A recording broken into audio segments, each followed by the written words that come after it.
Ahmad aka, mana shu ish karyerangiz davomida eng ko'p olgan zakazingiz kimdan bo'lgan va u nechta?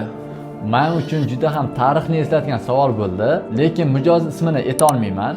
Chet elning O'zbekistonda ishonchli vakili bo'lgan, naqd birdaniga 55 ta buyurtma bergan. Wow. Bu ham qanaqa bo'lgan? Avvaliga 3 ta buyurtma, biz uni bitirib olib berganmiz. Kiyib ko'rgan o'sha joyni o'zida naqd 52 ta buyurtma berganlar.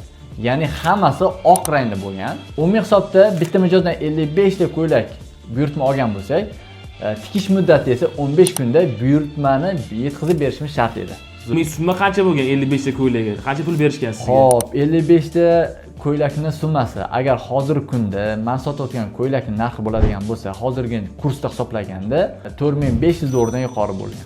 Agar sizda ham shunaqa imkoniyat bo'lsa, 55 ta ko'ylak tiktirish tekinga, hammasini oq ko'ylak tiktiramiz yoki har xil qilib. Oho, 55 ta ko'ylak bo'lsa, endi bilmadim buni. Buni javobini muxlislar komment yozib qoldirsin.